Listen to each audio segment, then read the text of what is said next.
General Hospital Recap June 13. Dante and Chase argue and Sonny and Jason brainstorm. Hello everyone, welcome to my channel. Before starting the video, please go ahead and hit the subscribe button and give this video a like up. General Hospital recaps and updates for Friday, June 13 reveal Dante Falconeri, Dominic Zamprogna, and his partner argue, while Sonny Corinthos, Maurice Bernard, and Jason Morgan, Steve Burton, brainstorm. Also, Drew Kane, Cameron Matheson, reconsiders, Maxie Jones, Kirsten Storms, tries to make peace, and Alexis Davis, Nancy Lee Grahn, negotiates with Tracy Cornermain. Jane Elliott. When Dante gets to work, he informs Harrison Chase, Josh Swickard, that they must keep their conversation strictly professional. Make sure to check out our next week GH spoilers here. Chase doubts it's possible and mentions that he is handling his new case by himself and that interim district attorney Justine Turner, Nazneen contractor, has requested that Dante stay out of it. Dante then heads off in search of answers. Get updates on the latest General Hospital news straight to your inbox. We use your personal data for interest-based advertising, as outlined in our privacy notice. In Anna Devane's Finola Hughes' office, Molly Lansing Davis, Kristen Vaganos, is taken aback when she learns that Turner has taken on Natalia Ramirez's Eva LaRue case. They ponder the reasons behind this decision.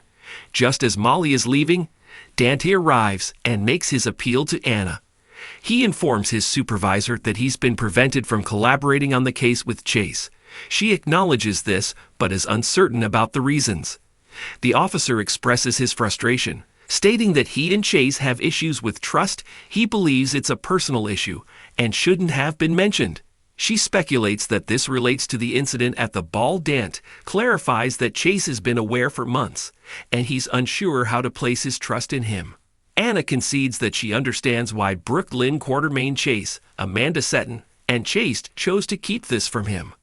While she's not denying his right to feel upset, she points out that the situation is neither straightforward nor simple. When comparing the situation to what occurred with Robert Scorpio, Tristan Rogers, and Anna, she encourages him to look ahead. She made her decision to protect her child. Robert never knew about Robin Scorpio Drake, Kimberly McCullough, until she was around 5 because of their dangerous lives. She reiterates, if he's unable to do so, it's essential that he maintains professionalism with his partner. Upon Dante's return to his desk, Chase confronts him, claiming he's letting his personal emotions interfere with work. Dante is firm.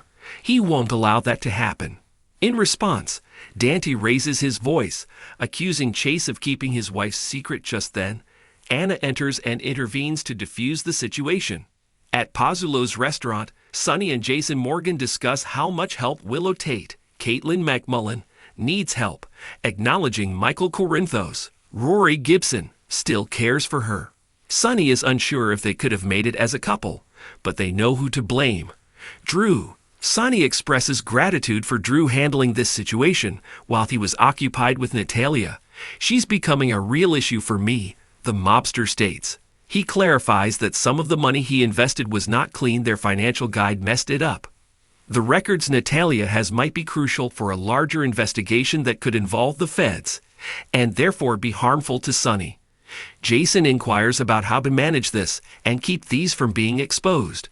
His boss replies that he cannot allow Natalia to make the deal.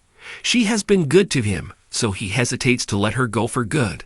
Natalia lied to keep Christina Corinthos Davis, Kate Monsey, out of prison for him. He doesn't trust her, but he feels a sense of obligation to her. Desperate, Drew encounters Martin Gray, Michael E. Knight, at the hospital and inquires about how they can retrieve the children for Willow. Martin has gone over the ruling, and he finds the judge's decision to be severe yet clear-cut. Drew believes there must be a way to appeal, but Martin argues that the chances of success are so slim that it would only inflict more pain on Willow. Although Drew dislikes this reality, he concedes that Martin is likely correct. Martin acknowledges that it's unusual for a judge to issue a ruling like this. While an appeal isn't possible, they could attempt to reopen discussions with Michael and persuade him to allow some form of access. Drew is confident that Michael will ensure Willow doesn't have any contact with the kids while he's present. He trusts that at his core, Michael is a decent person who will uphold his previous commitments. Since everyone is pointing fingers at him, Drew contemplates that if he separates from Willow and the kids, Michael might allow her to see them. He needs to take into account that this might be the best choice for her and requests a meeting with Jason, who agrees. Drew reluctantly reaches out for his assistance. He requests that Jason deliver an offer to Michael. At home, Maxie invites Brooklyn over to work from her place.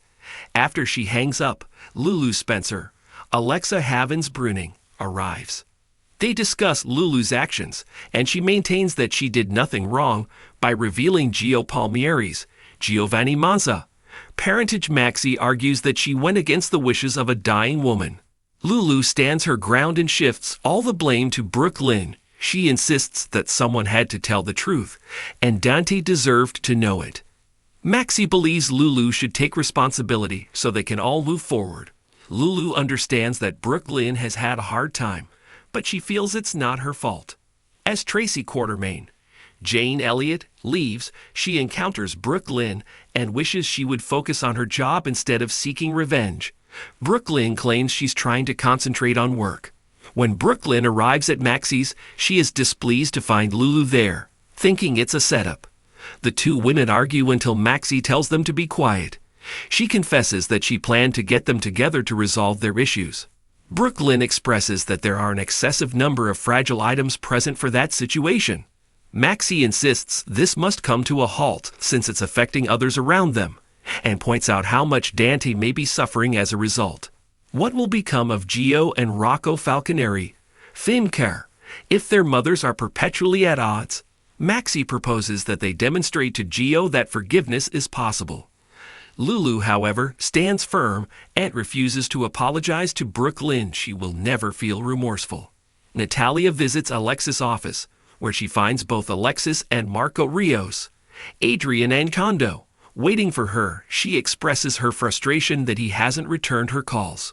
She reveals that she has taken matters into her own hands and has already struck a deal with the interim DA. They encourage her to reconsider so they can work out a more favorable arrangement for her.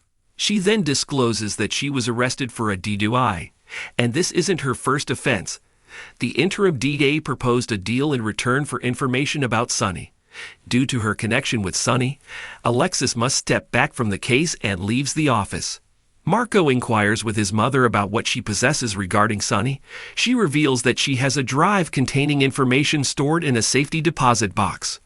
Her son advises her against proceeding with the deal. His mother insists that Sonny is unaware of her situation. Marco expresses his fears that her life remains at risk. She values his concern but is confident that Sonny would never harm her.